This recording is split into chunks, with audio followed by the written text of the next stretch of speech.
Baik, di Sapa Indonesia Pagi kita masih berbicara mengenai postingan Sarah. Salah satu yang menjadi sorotan adalah postingan dari Ferdinand Huta Heian melalui Twitter. Kita masih berbicara dengan Ketua MUI, Kiai Kholil Nafis, ada juga Mas Ismail Fahmi dari Drone Emprit, dan juga Pak Abdul Fikar, ahli hukum pidana. Nah, terkait dengan kasus-kasus yang saat ini ditangani, sebenarnya kalau kita lihat dari data Kominfo sendiri, Mas Ismail, sebenarnya ada ribuan gitu, dalam setiap bulan itu bisa sampai ribuan. Kalau dihitung setahun saya udah nggak tahu lagi tuh angkanya berapa itu postingan yang bernada sara. Nah, yang mana yang akhirnya masuk ke ranah hukum, yang mana yang akhirnya hanya berujung pada entah itu teguran maupun penutupan akun, ini sebenarnya harusnya menanggapi postingan sara ini bagaimana agar angka ini bisa berkurang, atau apa yang harus kita bekali agar ya jangan sampai postingan sara ini bisa memancing reaksi yang salah dari masyarakat, begitu, Mas Ismail. Baik, jadi ada dua hal ya. Pertama, ketika postingan itu sudah terjadi seperti sekarang, ya, ini harus ditindak dengan cepat. Makanya langkah dilakukan polisi itu sudah sangat tepat sehingga menjadi contoh. Ini menjadi isu nasional, televisi berhari-hari juga membahas. Nah, ini harus dimanfaatkan sebagai proses edukasi sebetulnya. Mengingatkan juga masyarakat, ini loh contohnya. Dan seperti ini postingan ini bisa berujung kepada hukum misalnya. Itu salah satu. Dan penindakan yang sangat cepat dari polisi itu bisa meredam. Kalau dari data saya sendiri, ketika Polri sudah memeriksa saksi, Divisi Humas sudah memberikan press release, itu tren itu mulai berkurang, turun ya, tensinya mulai berkurang di situ. Nah, kalau seandainya dibiarkan ini bisa tinggi. Yang kedua adalah edukasi sebetulnya ya. Edukasi ini sangat penting, biar masyarakat itu tahu mulai dari playgroup, sebetulnya playgroup, SD, SMP, SMA, bahkan kuliah, bahkan orang tua tahu yang namanya adalah netiquette ya. Kemarin saya ngajar misalnya di S2, itu saya tanya, pernah nggak tahu namanya netiquette? Sampai mahasiswa itu kadang nggak tahu ada etika di internet. Nah, salah satu misalnya etika di internet, kalau kita melakukan posting, di ujung sana itu adalah manusia gitu. Kemudian ada satu etika juga adalah kalau mau posting, kalau bisa menampilkan diri sebagai orang yang positif ya, yang baik. Hal seperti ini banyak nggak tahu ternyata, padahal itu sangat mendasar. Nah, kalau ini diajarkan secara struktural gitu ya, mulai dari di sekolah dan dari SD, SMP, SMA, seterusnya sampai mahasiswa, ini saya harapkan bisa meredam. Publik itu jadi tahu bagaimana bertindak di media sosial. Karena tidak ada edukasi ini, artinya merasa bebas saja, Mas. Barusan tadi pagi misalnya saya saja, tahu nggak ada netiquette ini? Ternyata netizen banyak sekali yang nggak tahu. Padahal itu adalah ibaratnya kalau naik mobil, itu SIM-nya itu di situ. Udah tahu, betul nggak caranya. Jadi ternyata banyak yang nggak tahu gimana mengendarai diri itu di media sosial atau di internet. Jadi pada dasarnya nggak tahu cara membawa diri pada saat naik ke media sosial, istilahnya begitu. Nah, terkait dengan mungkin sudahlah kita tidak terlalu paham dengan netiquette, terkadang kita mendengar seperti apa yang disampaikan oleh Ferdinand juga. Dia sampaikan bahwa itu sebenarnya adalah pikiran dia, imajinasi di dalam pikiran dia yang akhirnya ia tuangkan ke dalam sebuah postingan. Ini mungkin ada hal yang harus diketahui juga. Kalau dulu kita, terutama Twitter sebenarnya, ini kan seringkali memang orang sering menuangkan pemikiran mereka dalam sebuah postingan. Tapi tampaknya sudah berubah sekarang. Entah itu karena jumlah pengguna yang sudah mulai semakin luas sehingga tanggapan pun beragam terhadap sebuah postingan.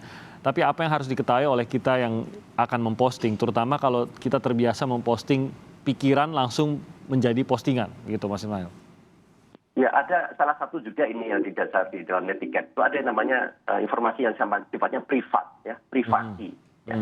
Kadang-kadang kita nggak bisa membedakan, saya kira itu tidak bisa membedakan mana yang sifatnya privasi, hanya untuk konsumsi diri sendiri, dan kemudian mana yang sifatnya publik.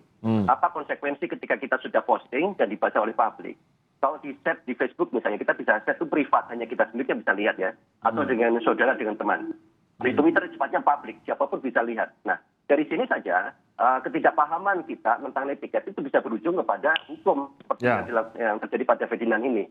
Jadi hal seperti ini sangat basic, Mas. Ini harus diberikan ya. Jadi sebenarnya bukan masalah bahwa sekarang trennya netizen banyak berbagi, zaman dulu tidak. Enggak, sama sebetulnya harusnya sejak zaman dulu pun kita sudah belajar tentang adanya yang mana yang privat, mana yang tidak. Apa konsekuensi kalau kita membagi informasi pribadi kita ke publik, termasuk juga ada namanya doxing gitu. Menyampaikan informasi pribadi tentang orang lain di media sosial itu bisa berdampak pada hukum juga. Dan itu kalau di Twitter kan ada aturan juga, kita tidak boleh melakukan doxing misalnya ya, membagi informasi pribadi dan kira-kira bisa berbahaya pada orang lain. dan itu bisa melanggar aturan dan itu bisa disuspend. Banyak yang tidak paham dan tidak membaca soal itu. Kalau seperti saya katakan tadi, sebenarnya kan dialog mengenai suku, mengenai agama, kepercayaan, dan lain-lain ini sebenarnya sering terjadilah di tengah masyarakat begitu. Apakah karena media sosial ini memiliki entah itu fitur dalam arti bisa mencapai semua orang, bisa viral dan lain-lain, sekaligus saja memang disarankan hindarilah kalau memang ada postingan yang walaupun karena kita mungkin tidak merasa itu menyinggung sebuah sara, tapi ternyata bisa saja ditanggapi lain, maka sebaiknya dihindari saja sekaligus atau bagaimana Mas Ismail? Ya betul, ada yang paling penting itu, ada sifat kalau di algoritma media sosial dan karakter publik di media sosial itu adalah hal-hal yang sifatnya kontroversial.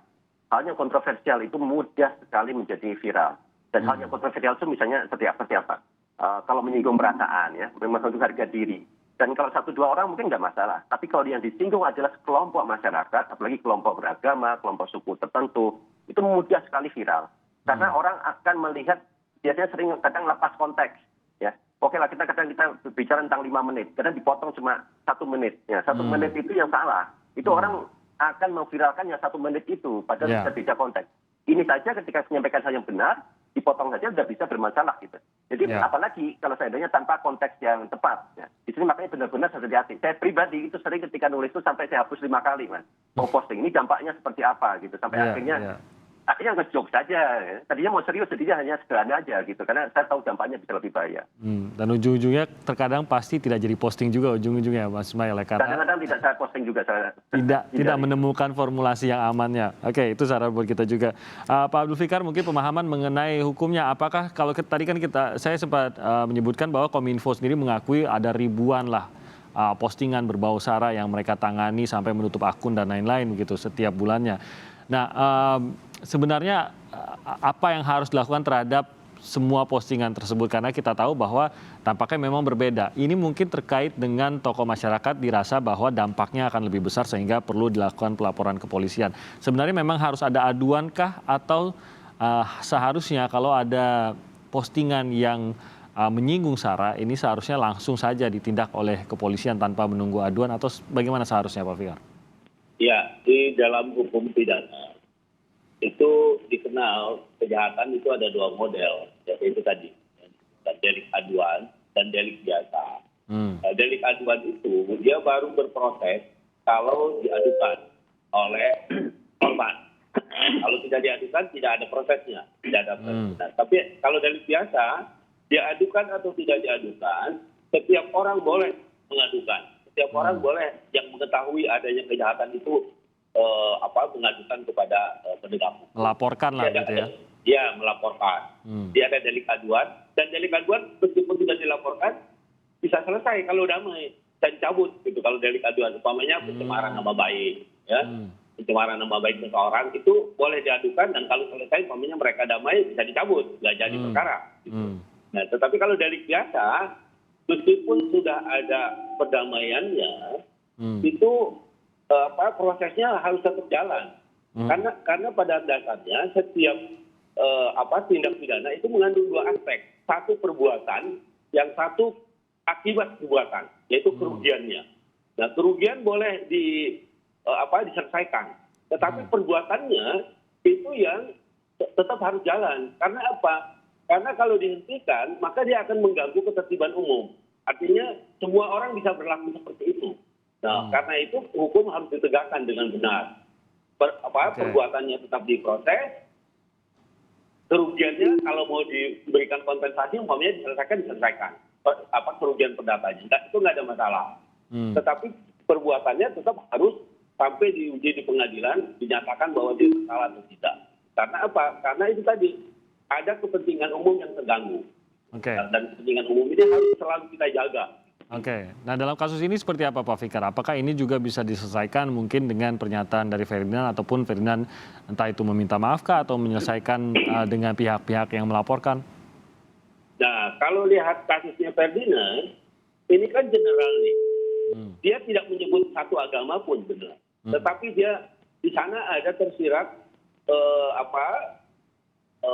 kata-katanya mengenai Tuhan secara umum. Dan ini saya kira juga menyinggung semua agama, semua umat yang beragama maksud saya. Ya, nah itu yang susahnya di sana. Ya, dia mau memberi ganti rugi pada siapa, permohonan maaf pada siapa, ya. Kalau umpamanya bisa diterima oleh satu agama, tak agama lain mungkin juga tetap menuntut. Nah, karena itu yang terbaik adalah dibawa saja ke pengadilan, dibuktikan. Kalau memang dia terbukti, ya hukum yang harus ditegakkan gitu. Ya, kalau tidak terbukti, ya pasti juga akan dibebaskan atau dilepaskan. Gitu. Nah, karena itu proses hukumlah proses yang paling netral. Ya, semua kepentingan di sana bisa akomodasi. Oke. Nah, saya ke Pak Kiai, ini sebenarnya kita sudah mendengar bagaimana pernyataan pasca postingan dari Ferdinand ini. Tadi kita juga sempat mendengar bagaimana ia mengakui bahwa itu adalah pikiran dan sekarang ia meminta maaf juga begitu bagi pihak-pihak yang merasa tersinggung dengan postingannya tersebut. Nah, apakah memang harus berujung pada hukumankah sehingga akhirnya bisa seperti membayar kesalahan tersebut? Karena kalau terkait dengan kepercayaan, mungkin juga akan ada yang mengatakan sebenarnya yang penting diberikan pemahaman yang benar dan bisa menerima pemahaman tersebut sehingga mungkin melalui dialog kah atau melalui cara-cara lain sehingga bisa meluruskan pemahaman yang sempat diposting oleh yang bersangkutan begitu. Nah, cara-cara seperti apa mungkin dari Pak Kiai yang akan bisa dilakukan untuk memberikan pemahaman yang benar tersebut atau memang mau tidak mau harus hukum yang berbicara dan kalau memang bersalah maka harus melalui sebuah hukuman? Ya, sebagai umat muslim, sebagai umat beragama yang berketuhanan yang Maha Esa, kita semua memaafkan kepada beliau, kepada Ferdinand. Namanya manusia punya salah dan punya keliru. Tetapi maaf itu tidak berarti menghilangkan proses hukum. Karena ini sudah menyangkut persoalan keyakinan, menyangkut soal kesatuan dan persatuan.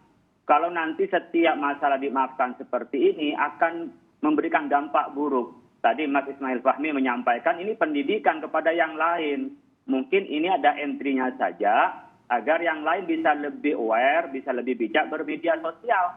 Persoalan bimbingan kita kembali kepada coba track record-nya, apakah senang ngaji kalau dia mu'alaf, apakah senang dia datang pada pengajian, setelah berikrar syahadat apakah ngaji atau tidak. Bukan setelah ada masalah begini mohon bimbingan. Ini kan kita bisa melihat lah ya track record orang itu bisa dibuka itu media sosialnya seperti apa. Jadi ini bukan satu kasus yang tiba-tiba, tapi memang ada track record yang perlu diberi pendidikan oleh hukum. Oleh karena itu hukum jangan sampai berhenti karena ada minta maaf. Sementara gimana orang seluruh Indonesia? Tadi Pak Dr. Fikar menyampaikan bahwa ini persoalan kalau tidak menyuju pada satu agama kepada agama-agama. Berarti kan sudah konstitusi kita yang ini dilecehkan. Pancasila kita, ketuhanan yang Maha Esa yang dihina. Oleh karena itu kita memaafkan. Sebagai manusia memaafkan. Saya dari awal maafkan secara pribadi. Tetapi hukum itu dalam bahasa agama kita namanya al-mawani wa zawajir. Mawani itu adalah memberikan langkah preventif agar yang lain itu menjadi takut, menjadi hati-hati, menjadi lebih aware untuk bermain di media sosial. Yang kedua adalah az-zawajir, memberikan rasa kapok bagi pelakunya. Kalau nanti tidak ada proses hukum, kemudian dilakukan dengan cara pendekatan-pendekatan yang kata tadi memaafkan, saya khawatir itu nanti akan menjadikan kita ada yang tidak puas, ada yang puas, dan Republik ini menjadi kacau. Gara-gara apa? Yang sangat fundamental adalah keyakinan. Karena kita tidak memiliki hal lain di dalam dasar negara kita adalah keyakinan ketuhanan yang Maha Esa. Maka saya setuju dengan Pak Abdul Fikar bahwa ini harus diproses ke hukum, dilanjutkan soal salah ya dihukum, tidak salah ya kita terima proses pengadilan. Kita tidak berarti menghukum pasti salah. Tetapi pengadilan itu yang tepat untuk mencari keadilan. Yang kedua saya setuju dengan Pak Ismail Fahmi bahwa ini adalah proses pendidikan. Jangan sampai berhenti di jalan sehingga bagi kita lebih aware nanti untuk bermedia sosial. Janganlah menyinggung hal-hal yang sensitif. Jangan mencari keonaran, cari popularitas dengan cara menyinggung atau menistakan yang lain. Mari kita angkat yang positif, yang inspiratif, yang memberikan ya solusi terhadap persoalan bangsa ini. Jangan menambah persoalan. Oke, Pak Kiai, yang menarik juga tanggapan yang kita lihat di media sosial adalah terkait dengan kasus Ferdinand ini adalah banyak warganet yang juga menyoroti bahwa sebenarnya Ferdinand ini bukan yang pertama begitu. Bahkan mereka menyoroti bahwa ada juga kok orang-orang yang merendahkan, entah itu mengagungkan Tuhan sendiri sambil merendahkan Tuhan lainnya begitu. Dan terkadang mereka sendiri adalah orang-orang yang berpengaruh di agamanya masing-masing. Nah, apakah ini juga seharusnya mendapatkan tanggapan yang sama di mata hukum terkait dengan apa yang mereka sampaikan kepada masyarakat? Saya setuju. Tidak memilah-milah siapapun yang dianggap dia menistakan Tuhan yang disembah. Siapapun, mau ustadz ya, mau tokoh agama lainnya, mau kiai, mau pendeta, mau siapapun di Republik ini yang menistakan Tuhan, agama yang lain diproses secara hukum. Tidak karena satu orang. Ini hanya karena yang memang viral, kemudian dilaporkan, ya silakan. Andaikan ada kasus lain dilaporkan, kami, ya saya secara pribadi dan kami di MUI ya mendukung. Karena ini sangat fundamental di dalam kehidupan bernegara kita. Jadi bukan pilih-pilih, karena kami bukan penegak hukum. Bahkan kami kalau minta sebagai saksi, ahlinya dalam hukum Islam, kami siap gitu loh. Jadi tidak memilah-milah bagi kami, karena kami bukan penegak hukum dan kami bukan penerima laporan. Dan kami serahkan kepada masyarakat yang melaporkan, MUI memberikan penjelasan, memberikan keterangan, itu dilakukan oleh Majelis Ulama. Sedari awal posisinya seperti itu. Baik, terima kasih Pak Kiai Khalil Nafis, Ketua MUI sudah bergabung bersama kami pada pagi hari ini. Terima kasih juga Mas Ismail Fahmi dari Drone Emprit dan juga Pak Abdul Fikar, ahli hukum pidana sudah bergabung bersama kami. Semoga sehat-sehat terus Pak Kiai dan juga Mas Ismail dan juga Pak Fikar.